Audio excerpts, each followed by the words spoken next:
Assalamualaikum warahmatullahi wabarakatuh. Perkenalkan, nama saya Dita Eka Yulia dengan NIM 23106111200018.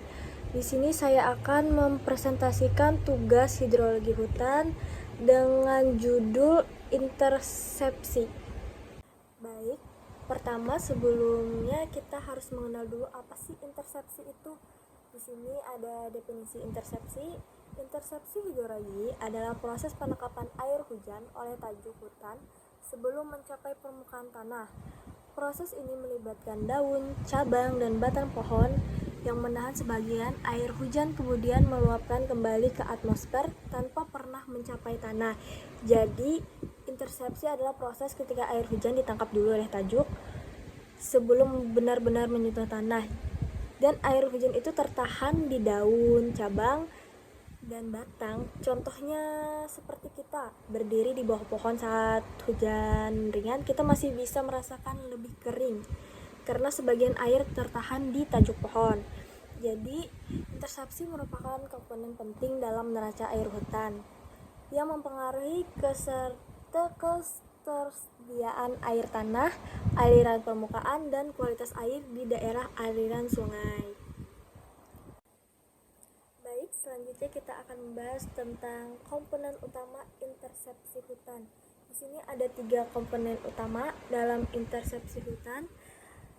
Ada intersepsi tajuk, intersepsi batang, dan evaporasi intersepsi.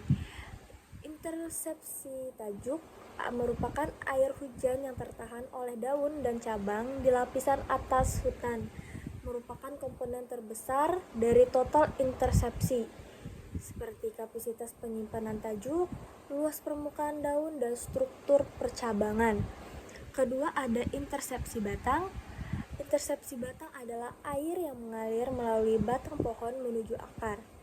Jumlahnya relatif kecil namun penting untuk nutrisi pohon, seperti tekstur kulit batang, sudut kemiringan cabang, dan diameter batang. Dan ketiga, ada evaporasi intersepsi. Evaporasi ini merupakan proses penguapan air yang tertahan kembali ke atmosfer tanpa mencapai tanah, seperti suhu udara, kelembapan relatif, kecepatan angin, dan radiasi matahari. Untuk selanjutnya, di sini ada faktor-faktor yang mempengaruhi intersepsi. Jadi faktor-faktor ini mempengaruhi besar kecilnya terjadinya intersepsi tersebut. Di sini ada 3, karakteristik vegetasi, karakteristik hujan, dan kondisi meteorologi. Karakteristik vegetasi: jenis pohon, kerapatan tajuk, indeks luas daun, dan struktur hutan sangat menentukan kapasitas intersepsi. Hutan konifer umumnya memiliki intersepsi lebih tinggi dibandingkan hutan deciduous. Kedua, karakteristik hujan. Intensitas, durasi, frekuensi hujan mempengaruhi efektivitas intersepsi. Hujan ringan dengan durasi panjang cenderung menghasilkan intersepsi lebih tinggi. Kondisi meteorologi, kecepatan angin, kelembapan udara, suhu, dan radiasi matahari menentukan laju evaporasi air yang terinspirasi dari permukaan vegetasi. Oke, untuk selanjutnya, di sini ada proses intersepsi dalam siklus hidrologi. Seperti kita lihat, di sini ada intersepsi, aliran batang, infiltrasi, dan evapotranspirasi. Jadi, dalam siklus ini, intersepsi ini sangat penting.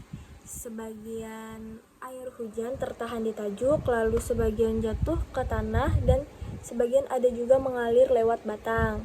Air yang tertahan yang di tajuk tadi bisa menguap, lalu membentuk awan dan mempengaruhi curah hujan lokal. Jadi ada hubungan balik dengan iklim. Dan di sini ada metode pengukuran intersepsi, teknik pengukuran lapangan. Di sini ada 4. Yang pertama, pengukuran curah hujan langsung. Nah, di sini mengukur air hujan yang mencapai lantai hutan menggunakan rain gauge di bawah tajuk. Yang kedua, pengukuran curah hujan pada batang pohon. Contohnya itu seperti mengumpulkan air yang mengalir melalui batang menggunakan kolar dan funnel.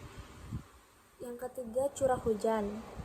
Di sini mengukur total curah hujan di area terbuka seperti pembanding dengan tempat lain. Keempat, kapasitas penyimpanan kanopi. Menentukan kapasitas maksimum air yang didapat ditahan di tajuk. Jadi pengukuran dilakukan secara kontinu selama periode hujan untuk mendapatkan data yang akurat dan representatif.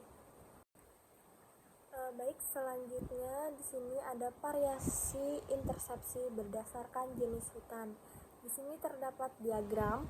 Pertama ada hutan konifer itu sebanyak 25, terus hutan deciduous sebanyak 15, hutan tropis sebanyak 20, hutan campuran sebanyak 18, hutan bambu sebanyak 12.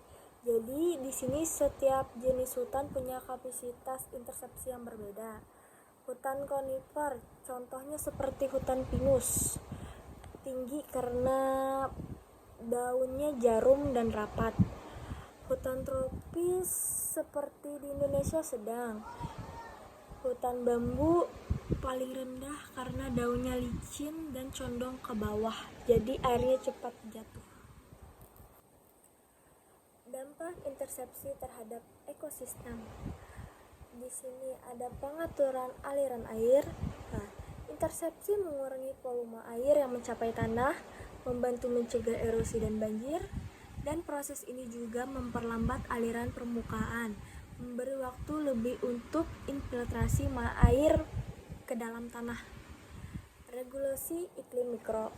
Evaporasi air terintersepsi menciptakan pendingin evaporatif yang menurunkan suhu udara di sekitar hutan. Hal ini menciptakan iklim mikro yang lebih sejuk dan lembab. Kualitas air. Intersepsi membantu menyaring polutan dan atmosfer, meningkatkan kualitas air hujan. Proses ini juga mengurangi erosi tanah yang dapat mencemari ekosistem. Dan terakhir adalah keseimbangan ekosistem.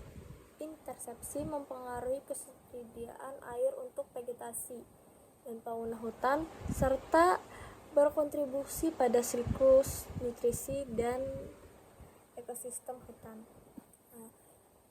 Pengelolaan hutan untuk optimalisasi intersepsi. Di sini ada 4. Yang pertama ada perencanaan struktur hutan.